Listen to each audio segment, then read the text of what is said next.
What we have here is the AMD Radeon R9 290X. This was a $550 GPU at launch, and it was the absolute best AMD had to offer, pretty much from late mid 2013 through mid 2015. And this would have been competing with NVIDIA 700 and 900 series. So it's been about 10 years since this was upgraded to something newer. So we're going to take a look and play with it and find out how good it was then, and is it still any good for anything that we would actually want to use it for today, other than retrospective gameplay. This particular unit is an XFX Double D, or DD, which was their double dissipation, which, who knows how that compares to single dissipation. So this has the standard 4 gig configuration of VRAM, although I did find there does appear to have been some late models released with an 8 gig configuration, though I was not able to get my hands on one. This XFX model is pretty much all the standard AMD stock stuff, so there's nothing overclocked or special about it. It's just the cooler. This model was particularly well received from what I could find. All of the reviews commented on it runs cool, and it's quiet, which is what it was supposed to be. During my testing, it never got loud, and the system never seemed to get particularly hot, so I would say it's definitely achieved that. And as you can see in most of the photos, there's a lot of copper here, which personally, I love the look. Looking through the card and seeing all of that copper, I absolutely love that. I think it's an awesome look. So as you can see in the photos, it is a fairly modern design. It really could be mistaken for an almost modern video card. In fact, it's somewhat reminiscent of the newer the newer Intel B580 cards, just kind of the overall aesthetic. And I would definitely say it's got a nice, subtle, understated design that has definitely aged well. The GPU does have, in theory, the ability to pull 300 watts of power through both the connectors as well as the board. That's theoretical. I don't know what the actual max number is. AMD suggests 600 watts, which I'm going to say is probably fine. This does also have the common video output for this generation, which was the dual DVIs plus a single HDMI and a single display port. So one thing you could do with this, you could use it for like a home theater card in addition to gaming. So let's jump out of this GPU visuals and talk a little bit more about the testing rig and some of the games and stuff we did, and then we'll get to the game testing. Stay tuned. Last week we did the R9 390X. This week we're going to be doing the R9 290X. Unfortunately, they arrived at different times, so we got the 390. I've actually had the 390X for a while. I literally just got this after I saw some people commenting about the similarities and that they had a 290X back in the day when they saw my 390X video. So I decided to get my hands on an R9 290X. And we actually have a particularly fine example of the 290X here. This is the XFX branded DD, double D, and that's for double dissipation. And I don't know how we can verify that versus single dissipation, but it's good. This card runs. We'll be looking at the numbers during the gaming, but I thought it was running. I thought it was running in the 80s ish. So it's a reasonably cool card compared to my understanding of the general situation with cards with the R9 cards of this generation, and that was under full load too. Like that was when I was showing like 100% GPU utilization. We have it paired with this right here. This is my 4th generation test rig. It's a basically maxed out i7 4790K build. So it is a 4790K with a very large cooler on it with 32 gigs of RAM, sitting on a Gigabyte Z97 board. It's, I believe, the first generation of boards with M.2, so I do have a small M.2 for booting, but the games themselves are going to be running off of a hard drive. So to those people that say, oh, you can't game off a hard drive, you might be surprised. I did this video before, but you may be surprised. None of the older or newer games showed any... I honestly didn't come across any stuttering that I was really concerned about, to be honest. It ran pretty good. Fortnite behaved in the way Fortnite typically behaves, but that's a Fortnite thing. So, trying to think. It is as you can see on here, it's a fairly modern looking card. I know you looked at all the videos before, but you could almost mistake this for a for like the new ARC B580. I mean, it's a very modern looking card. It's got the XFX. Where is it? Right there. XFX in light up, which light up LED accents back in the day when this was new was a little bit unusual. You didn't really see that very often back then. So just a very, very nice modern card. I'm happy with it. I am going to give the one caveat with this, which I'm going to start giving on these so people understand. Do not go out and buy one of these. I mean, if one falls in your lap, if you've got an older system that needs a GPU and one falls in your lap for, $10, absolutely take the card. It's a good card. But do not go out and spend $50 or $60 on this. You're better off to spend an extra $20 to $40 and get a 1070 or 1080, because you can typically find 1080s for $100 if you really look. I've even seen 1080 Ti's for $100 if you look. And that's a better option than this. This isn't a bad option. It's because of the way used parts work, they're only worth so little. And so the problem is you're going to end up paying so close to what something probably quite a bit better would go for that it's not worth it unless you get it for that absolute giveaway price. I think I paid somewhere in the neighborhood of $30 or $35 shipped for this, which unfortunately I have to pay those prices sometimes to actually get my hands on these because I can't get that one-off deal on every single item. And if I want to actually get my hands on the GPUs, I got to pay for them. I'll get them for as cheap as I can, but it is what it is. It sucks, but it's sucking even more as I obtain more of them and I have a higher and higher dollar value GPU collection. But yeah, I was overall happy with the games, and I look forward to showing you guys the experience that I had with it. So let's jump into the gaming and have some fun. Okay, so as usual, we are starting with Cyberpunk 2077. I've spent the whole week with the R9 290X and kind of wanted to show off some of the experience. So we are running at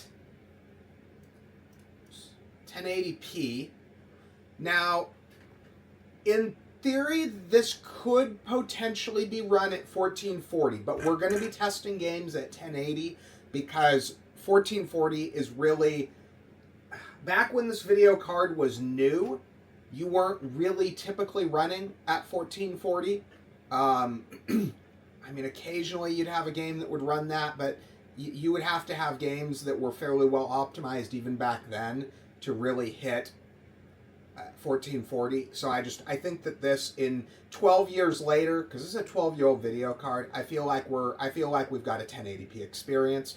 And any situation where we could get 1440p stable, I still think you'd be better off with the extra performance gain of 1080. And I'm still on the fence as to whether or not I expect someone using hardware this old to be running a 1440p, although it's not uncommon as it used to be. So we are running FSR 3. I'm actually going to change it to the quality setting. We do have AMD's FSR 3 frame gen running. And we are running on the high setting preset. So let's see. Something you'll always notice is there's always a delay. There it goes. Okay, there we go. There's always, it's not, I've seen a few times where it didn't, but there's usually a delay between when it's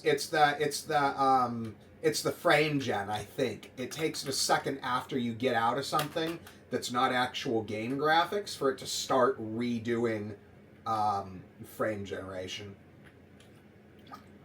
So I'm going to say what I have in some of the previous videos I've done on this. I very much understand the complaint of not wanting the quote fake frames. However, that being said, we're not talking about a $1,000 plus current generation card where you say, oh, well, I'm spending all this money, I want what I'm paying for. No. We are pushing this GPU far further than it was ever expected or intended to go. So we are going to use every tool at our disposal to get this thing up to playable frame rate and quality settings. And in my opinion, it looks pretty damn good here. Like, I am very much impressed that we're able to do this using these upscaling techs today. Now again, if we were maybe running this with, like, I don't know, an RTX 3080 or something, I would say, I wouldn't necessarily want all the upscaling. But considering that FSR, considering how old the GPU is, considering how inferior of an upscaler FSR is, and we all know it. I know the AMD people give me shade, but FSR is absolutely inferior to DLSS. However, DLSS won't run on these older video cards or anything by AMD. So taking all that into account, I think that this is pretty damned impressive. So let's do, just so you have a feeling, I'm just going to show you. We're going to up it to 1440. And for some reason it's doing, there's fun and games going on. Oh, that actually really, there's some real fun and games going on with the, it's not properly scaling. Let's try this. Probably won't help. No, didn't help. Now I gotta randomly. Yeah, no, we're gonna leave it at 1080. I feel like we have a 1080p experience here. Let's just leave it at that. If you run, oh, did it turn off? No, it didn't. Okay. If you run low settings at 1440p with the FSR and the frame gen, it would probably run fine. But this is how I'm showing it, so I hope you guys find this interesting, and let's move on to the next one. This is Battlefield 4. So taking a look at settings, we're going to test at 1080 again. It will run fine at 1440, but I'm testing at 1080 to keep the experience kind of consistent. We are running everything totally maxed out, ultra quality. Everything is as high as it'll go. So I promised on one of my last videos that I was going to put a lot more effort into, into new games on each set of oh man, now I gotta, is that button? There we go. Okay. I promised we're gonna do a lot more games that were new in the last couple of my videos. I feel like you guys couldn't possibly want to keep watching the same 5 or 6 games. I will always use Cyberpunk as kind of my baseline just to see where the card sits in reference to modern games. But aside from that, we're gonna all the other games are gonna try to cycle through. This particular machine, I have about 40 games loaded on for testing, so we've got all kinds of testing options. And this is actually the first machine I've played Battlefield 4 on. So as you can tell, it runs very, very well. We have more than enough overhead for any performance issues. So even if we lose, look, these guys are these guys us? No, these are the bad guys. Even if we get any performance hitches, we have more than enough frame rate to account for it. I am running at a fairly easy setting level, or at fairly easy difficulty level, because I'm not actually particularly good at gaming. Like, fundamentally, I am not a good gamer, and my purpose with these videos is not to show off how good I am at Battlefield or something like that. My purpose here is to show off the hardware, so I don't want to spend hours dying on the same segment over and over, because, yeah, that's what would happen if I didn't play on an easier. The only one that I'm actually good enough on is Crysis. I can play that at the most difficult setting just because I'm good at Crysis, because I've been playing it for, what are we at, like 2007 for the original? So close to 20 years.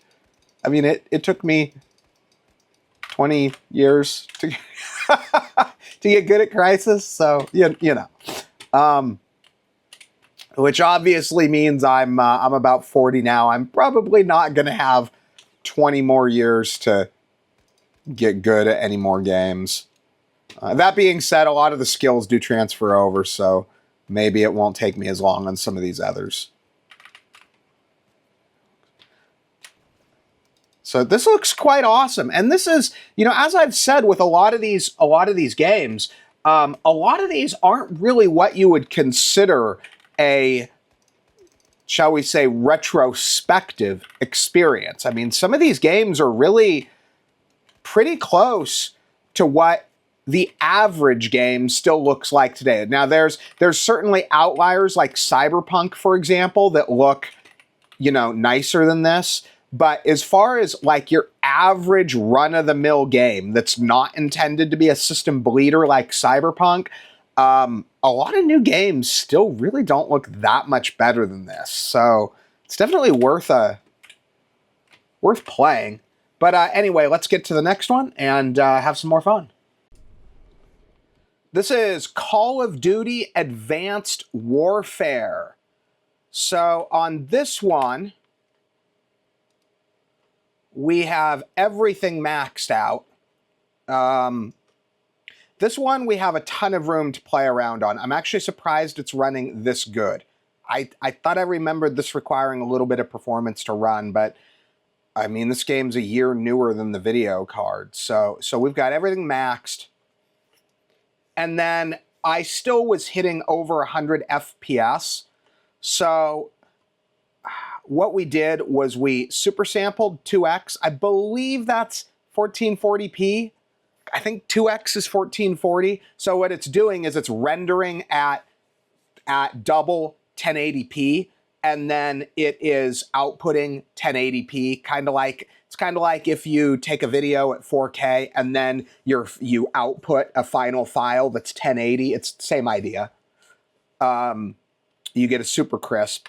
And we may even be able to go more than that. I'm still trying to figure out right now.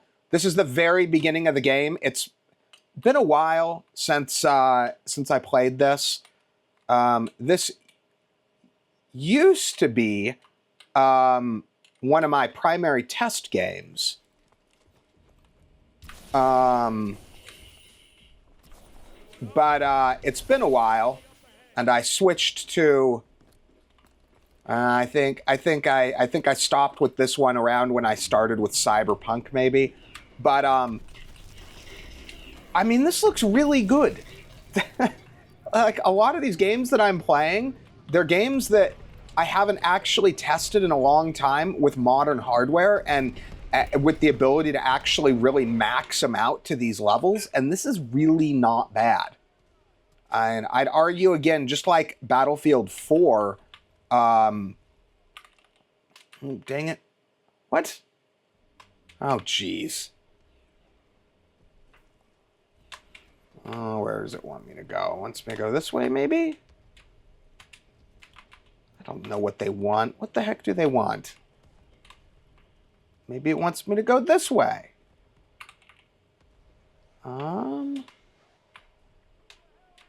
It initially loaded running 4K, and it was actually almost playable. But at 1080p, okay, this is getting really annoying. What do they want? Where do they want me to go?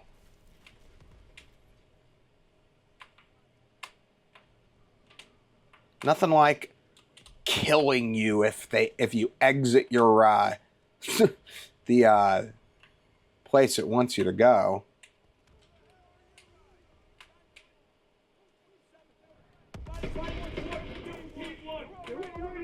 Let's try this. Let's see if we go.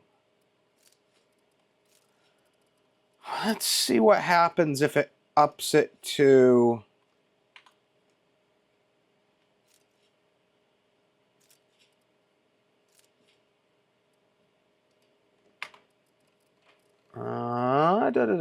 Let's see if what happens if we up it to 4x. Oh, that's crazy.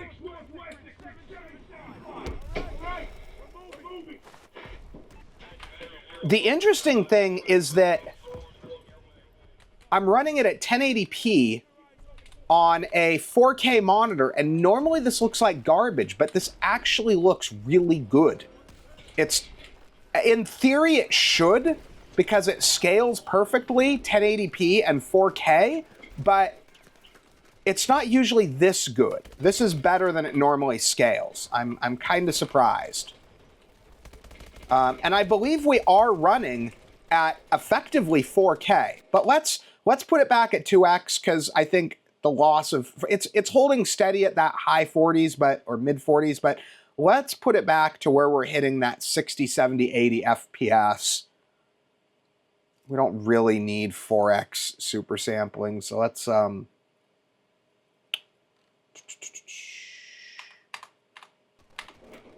there we go. Yeah, I really think that this is an awesome, comfortable level to be running at.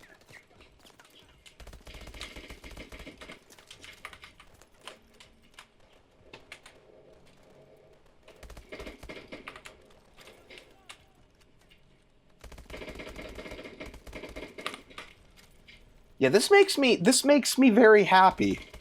Okay, that's plenty of this one. Let's get on to the next one. This is Titanfall II. So let's take a look. And looking at our settings, I am running it at 1080p, and I have everything pretty much totally maxed out. I think there was one. Let's try that. Go a little bit higher on the anti-aliasing. Looked like it could use that a little bit. And everything is totally, everything's maxed. And we are running pretty good. It is 1080, as I've said with a lot of the games that I'm testing on this hardware. 1440 is absolutely doable, but because of the age of the video card, I don't really like the, oh, well, some games are going to be 14, because the thing is, as those who know LCDs know, typically your games look best at your native res. And so I really feel like if you're going to buy an older card, or you're going to have an older setup like this, where sometimes you're going to have to run 1080, sometimes you're going to run 1440, sometimes, like this, at the way this is looking, you could probably even get 4K out of it at like medium settings or something. So, especially if you were tolerant on frame rate. So for that reason, I really think you're just better off to just choose a frame rate and just stick with it. Or I'm sorry, choose a resolution and just stick with it. So we chose 1080, and honestly, it's looking good at 1080. Especially on a lot of these games where they can, like this one can't do it, but a lot of them have like super resolution features, and like you'll be rendering at say 1440, but outputting to 1080, and they look super crisp. But this is pretty crisp. I mean, I'm playing right now on a 4K 240 switchable that can also run at 1080 4K or 1080 480. And I've had some issues with getting this set up. I think it's related to the output on my because I'm using a capture card, and I'm running the monitor off of the output of the capture card, and it seems to run better with the monitor in 4K mode for some dumb reason. Ooh. So I want more ammo. Oh, come on, give me more ammo. No more ammo? Okay.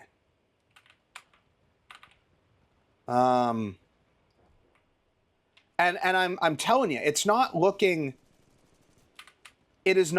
like garbage on the 4K monitor, downsampled to or down-resed to 1080. It's not looking bad. So I kind of like running these games on this older hardware at 1080 just because it gives us so much breathing room. But anyway, kind of a good idea of how Titanfall 2 looks under a fairly heavy, demanding load. So let's move on to the next one. This is Assassin's Creed Odyssey. So let's take a look at our settings. We are running at 1080p, and settings are almost maxed out. So on this one, you've got low, medium, high, very high, and basically ultra high. It's kind of a weird breakdown, but that's how they did it on this one. So we are running, let's see if I can lower. Nope, that one's going to want. Okay. Did it? What happened? Oh, okay, cool. I just want to lower a few of these. I don't want to restart the game, though. Just to see if we can get a little bit more.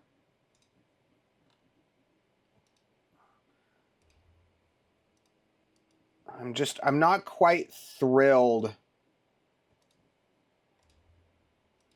We may have to restart the game here.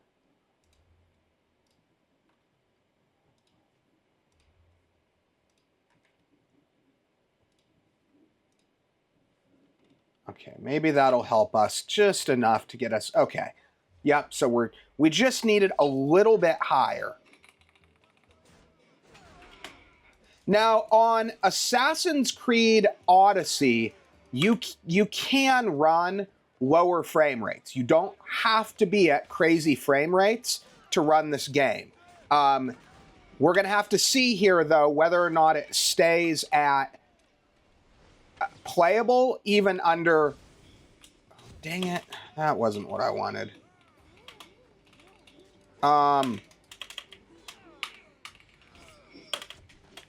So the question is whether or not the frame rate stays at a playable level, because sometimes what'll happen is it'll be running great, but then at 1 second you'll get a slowdown and it'll look like garbage suddenly, and then it'll be fine again. So we want to see if it stays solid at this low frame rate, but consistently at the same low frame rate. I mean, realistically, we don't want to be dropping below the 40s level. Dang it, he's really taking me out. I think my dodging doesn't work with this guy, it appears. Let's see. No. Oh, I guess it does. I just was doing it at the wrong moment. Let's see what we can get him with there. Oh, did I get him? Oh, he's almost dead.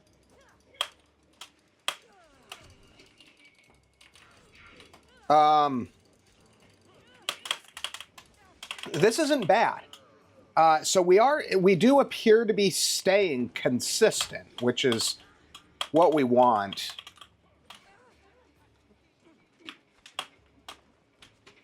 This is one of those games where the difficulty isn't actual real difficulty. It's just the computer, as it decides it wants to get more difficult, it just gloms on more guys.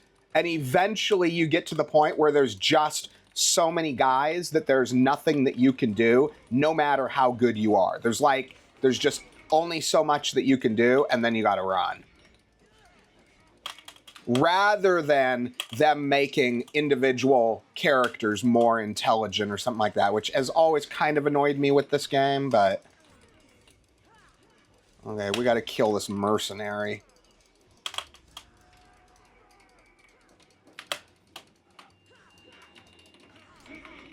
Yeah, I'm gonna say we're playable here. This is good. Because normally you're not going to be using it under these circumstances. Normally you're not going to be having this much action going on. And so the fact that it's staying this consistently high, even under this amount of action, would suggest that the experience is going to stay at least this good. Okay, so let's get to the next one and see how it runs. Okay, so this is our last one that we're going to be looking at. As usual, I prefer to have Fortnite last as our entry representing the modern mainstream multiplayer environment.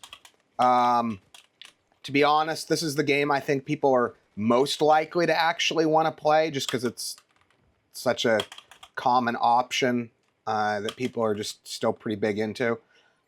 So taking a look at our settings, we're at 1080p, and then I do have the view distance maxed. Other than that, everything's base, and we're in performance mode. So let's pause it until we get to the ground and see how it actually runs.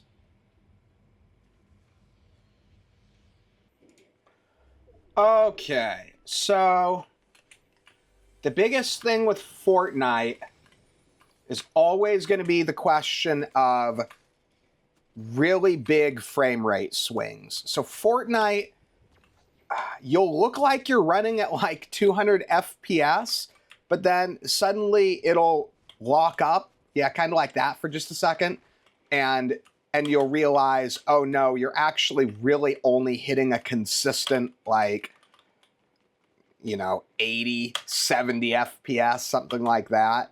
And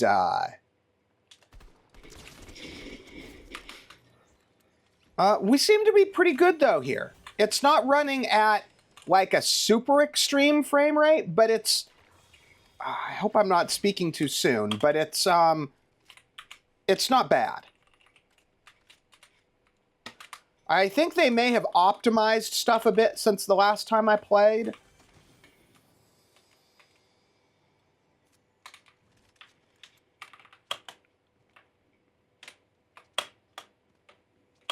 Yeah, because last time it wasn't... If this guy's any good... Oh, there we go. There it goes.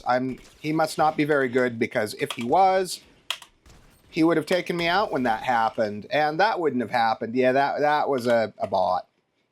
Yeah, okay, that was special. That was kind of funny, though. Still a little bit better than the other day. But it's definitely, you can see what I'm talking about when I say Fortnite is generally inconsistent on frame rate. It's very difficult to gauge how well you're actually playing the game as far as performance is concerned, just because of how wide the swings are. It's really annoying, but whatever, you deal with it.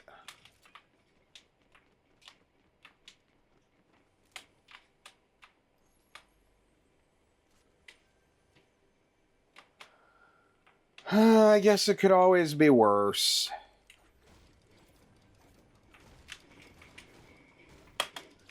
It's definitely playable at a competitive level. Even though that was a bot, that would, as far as I know, I don't believe bots, I don't believe that they also perform lower as far as like, oh, when you're fighting against a bot, it runs better, but then when you're with a real person, it doesn't. Like, I don't think it's that way. So even when I'm not playing against real players, it should still be fairly representative of the actual gameplay experience. Oh, look, I missed a bunch of ammo.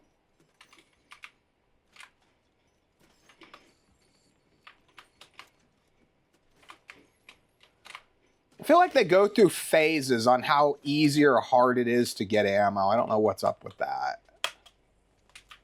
Oh, okay. Oh, I'm toast. I'm going to need that health pack in a minute. Oops. Did not realize I was not paying attention there.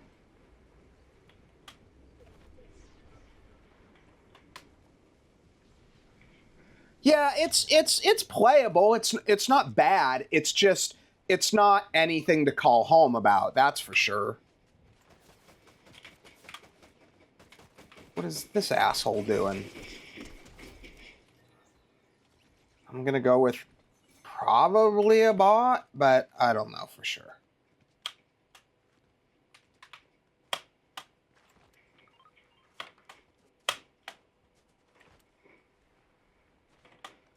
I'm not actually particularly good at this game. I think I may have reached the point where you could say I'm, like, kinda average, but that's after, you know, 6 years of playing, so it doesn't really count, but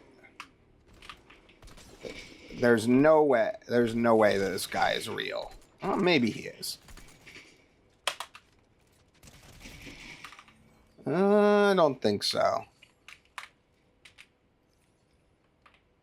I think there's another guy here somewhere.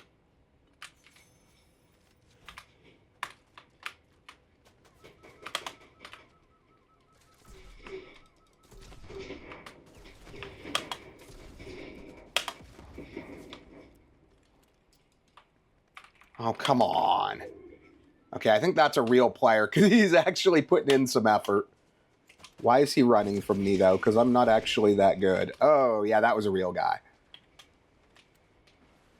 Yeah, so the people that are, like, average or maybe a little below average that I have no trouble killing, those are the people that, you know, are either fake or fairly, shall we say, green.